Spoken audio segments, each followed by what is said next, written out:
Estava vendo o Cleiton falando e eu me vi um pouco também. Algumas vezes na minha história eu me inclinei para muitos lados, para muitas propostas, até que Deus, Ele às vezes te dá uma canseira, assim, papai, não tem jeito não.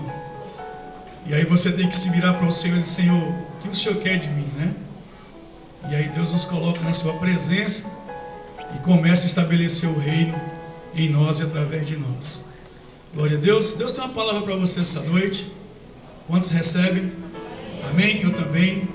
Desde quando Deus começou a ministrar ao meu coração essa palavra, eu falei: Senhor, dá-me graça e sabedoria para poder partilhar, e que não seja apenas uma palavra, Deus, um conhecimento, mas que essa palavra provoque em nós sim mudança, provoque em nós sim uma transformação. Eu tenho dito que o Evangelho é muito mais do que um discurso eloquente, bonito, mas o Evangelho, ele é prático, amém? São ações do nosso caráter cada dia se manifestando no meio de um povo e que tem caminhado, a gente tem visto aí numa corrupção assim, acelerada demais, desenfreada, como diz o povo, né? Fecha teus olhos, vamos orar ainda. Papai, muito obrigado, Senhor, em nome de Jesus, por tua palavra santa. Ô Espírito Santo, você que nos ministra nesta noite, Pai, essa palavra é tua, ela não volta vazia, Senhor. E eu quero te pedir, Espírito Santo, que tu fale ao nosso coração nesta noite, Pai, ó Deus, trazendo salvação, cura, restauração, Senhor. Ó Deus, que essa palavra, ó Deus, que ela é poderosa, Senhor. Ela possa assim, meu Deus, penetrar nos nossos corações nesta noite. E que não fique no nosso intelecto, que desça assim ao nosso coração, trazendo mudança, meu Deus, trazendo posições, trazendo, meu Deus, a tua vontade em primeiro lugar. Pai, fala conosco, toma cativo aqui a nossa mente, a nossa alma, Deus, em nome de Jesus, Senhor. Muito obrigado. Amém? Glória a Deus. Abra a sua Bíblia no livro de Mateus. Então, Mateus é o primeiro livro do Novo Testamento. Vê se há alguém aí sem Bíblia e partilha Mateus capítulo 25, do versículo 1 ao 13. É uma das mais belas parábolas do Senhor. Jesus sempre falava por parábolas, porque parábolas são coisas que Jesus usava, situações do dia a dia, para que houvesse uma compreensão, desde o leigo ao intelectual, desde a pessoa ali sem muita instrução, ao escriba, os que estavam ali, os religiosos, precisavam ouvir a palavra de Deus. Então, Jesus usava palavras, uma linguagem muito simples. E eu quero que você anote aí, prosperidade velha. Por quê, pastor? Porque o tema que eu vou abordar hoje, irmão, é um tema que tem sido pouquíssimo falado nos púlpitos nas igrejas e esquecido por muitos. Penso eu que se você perguntar para alguns adolescentes, até dentro da igreja, o que é arrebatamento, o que você sabe sobre a vida de Cristo. E quando Isaac começou a falar sobre a vida do Cordeiro, eu falei: meu Deus, o Espírito realmente, ele nos testifica a respeito daquilo que Deus quer falar, dessa expectativa que eu e você nós temos para com a vinda do Senhor. Na palavra evangelizando, eu provoco sempre as pessoas a pensarem a eternidade. Deixa eu fazer uma pergunta para você: você tem pensado na eternidade? Amém? Você já parou para pensar se, como Moisés, Jesus voltando, Jesus chegando para buscar a sua igreja, você está preparado para ir para a glória com o Senhor? Você já fez uma análise da sua vida? Você já examinou a vida que eu estou vivendo, sim, na igreja de Jesus, com o Senhor? Aquilo que eu tenho partilhado, feito, aquilo que Deus já tem ministrado ao meu coração, a vida que eu estou levando, ela me torna apto a estar na glória com o Senhor? São perguntas, irmãos, que nós precisamos fazer todo período. Nós precisamos analisar a nós mesmos. Que vida eu tenho levado com Deus? Que vida com Cristo eu tenho levado? Que vida de igreja eu tenho levado? Por que eu coloquei prosperidade versus sobriedade? Porque eu percebo que o Evangelho nesses dias, e nós já falamos isso aqui algumas vezes, para que você e eu fiquemos atentos, Porque hoje temos o evangelho da prosperidade, que é muito fácil atrair multidões, que é muito fácil prometer muitas coisas para o povo, que chega aflito, desejoso, muitos com as suas necessidades materiais, a maioria é assim. Mas o evangelho não é só isso.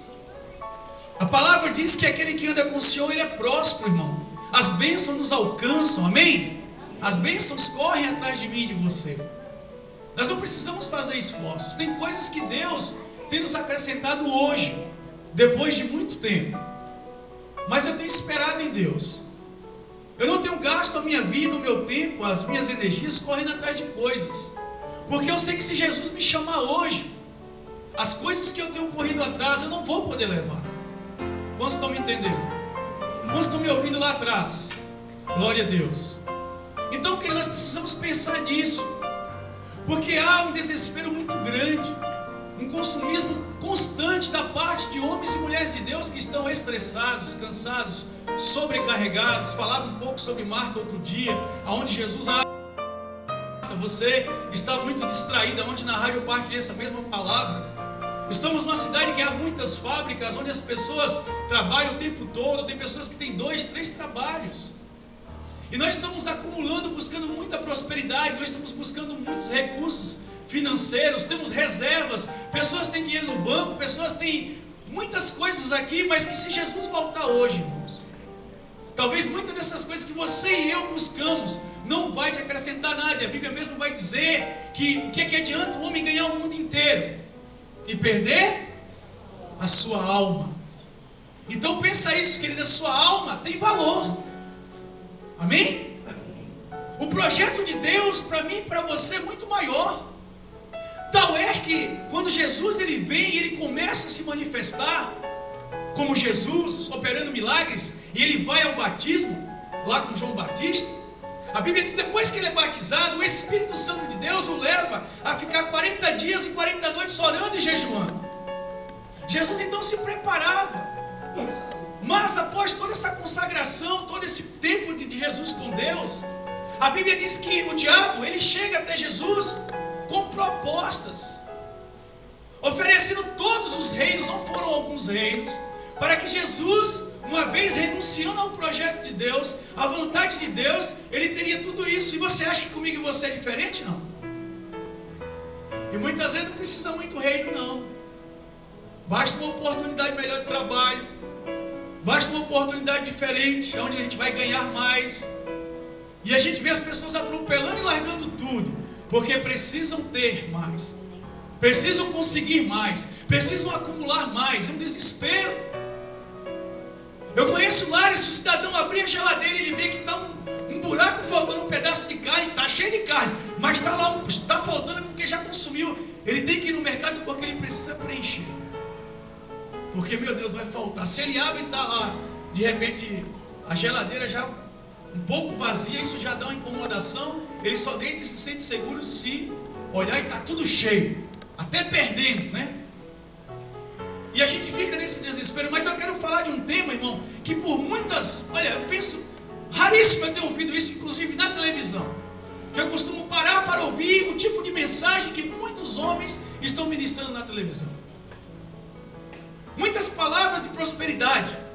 E essa prosperidade vai tirando a nossa sobriedade, a nossa consciência daquilo que verdadeiramente o Evangelho é para mim e para você.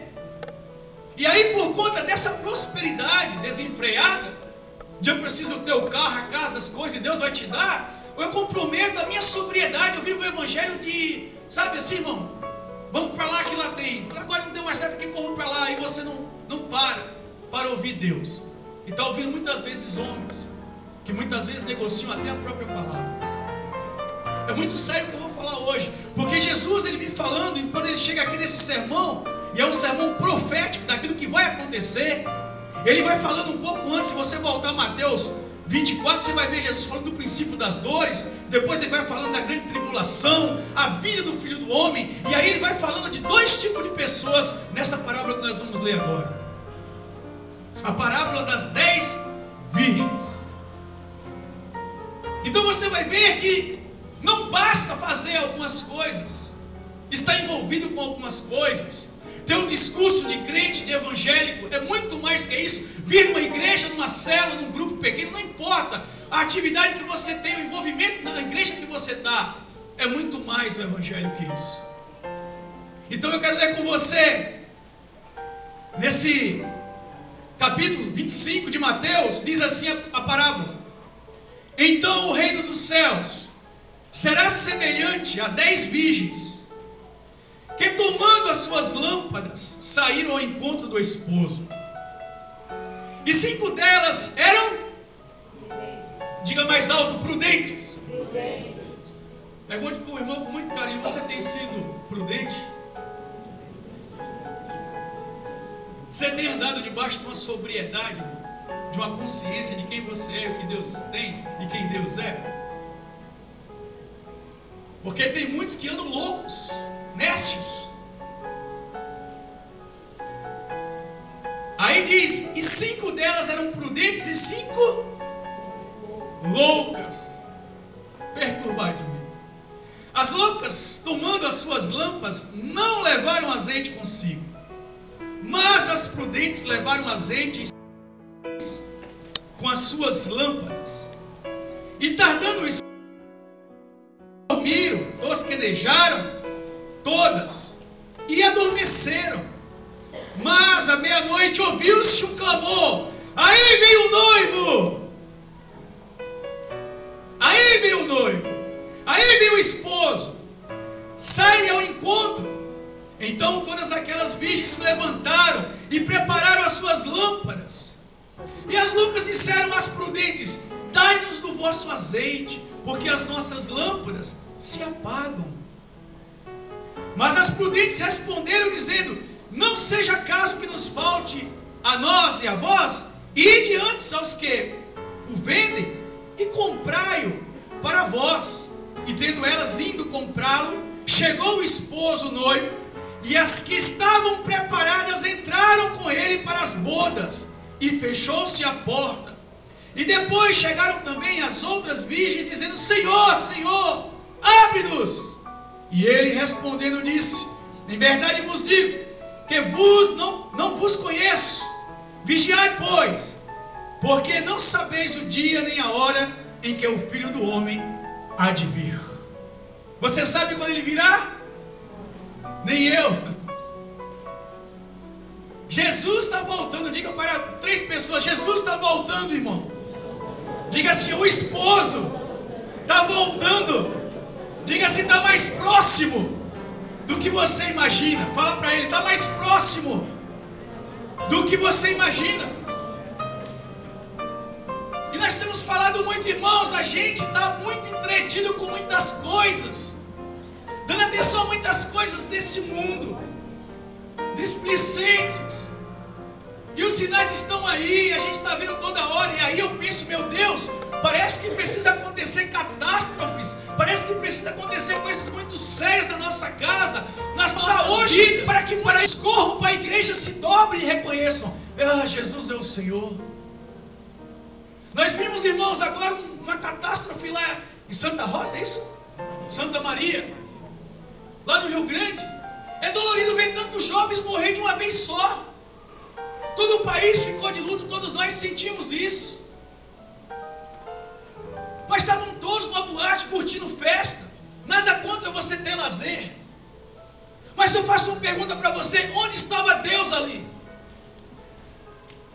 Quantos desviados você acha que tem ali? Porque nós não conhecemos a história das pessoas no fundo. Vai perguntar quantos desviados estavam lá dentro. Fiozinho de luz, né? Tem que estar tudo escuro. Eu digo: fecha o olho. Mas eu tenho que levantar para poder fechar. Então, queridos, todas dormiam, mas também todas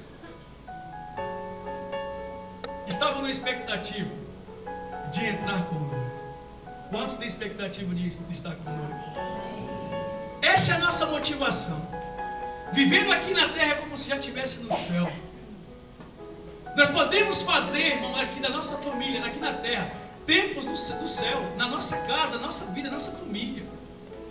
Porque tem muita gente dizendo assim, pastor, se tem inferno, é aqui. Já viu isso não?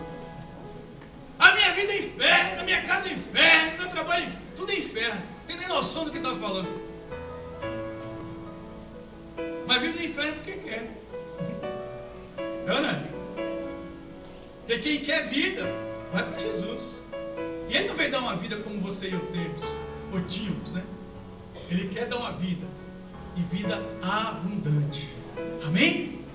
Então, queridos, todas elas. Mas teve algo que fez toda a diferença naquelas 10 virgens. Quando houve um grito, aí vem o noivo. Aí foi a diferença total de quem estava preparado. Por que, pastor, as loucas, elas não entraram? Eu vou dizer para você, porque muitos cristãos, muitos evangélicos vivem nessa mesma dimensão, nesta mesma síndrome, a síndrome do suficiente. Já viu esse não? Aquele crente que está satisfeito com a vida que ele está levando. É suficiente ir na célula uma vez por mês já deu, né? Meu líder está pedindo demais. Já fui domingo no culto, quer que eu vá na célula? Não. Ele começa uma escola de discípulos, ele faz o primeiro nível. Tá bom. Eu não quero aprender mais não, porque para quê, né? Não vou ser pastor. Mas quer que a família vá para o céu. E acha que Deus vai usar quem? Um cachorro? O Toby lá, o Scooby? Não, que Ele vai usar você. Amém? Por isso eu preciso me preparar. Por isso eu preciso estar atento, cara, às coisas que Deus está fazendo, promovendo através de mim na minha casa, para que a minha família também esteja lá. Quantos querem ver sua família lá? Então pega o balanço no chão, então se prepare, irmão, mais. Isso. Diga assim, ó, se consagre mais. Ore mais, chegar. Se você chegar, tem uns que gostam de chegar depois das 7, meia hora depois do culto. Aí você vai chegar e não vai ter banco para você sentar. Aí você vai ter que trocar do horário do culto. Não, eu vou domingo de manhã, porque à noite já não está tendo mais espaço. Amém? Amém? Eu consigo visualizar isso, eu não sei você. Amém, querido? Eu visualizo isso, este lugar já pequeno.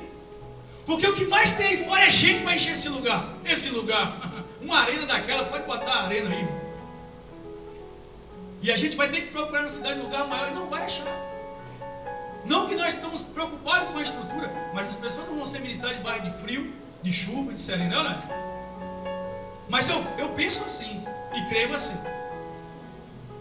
Então, o Espírito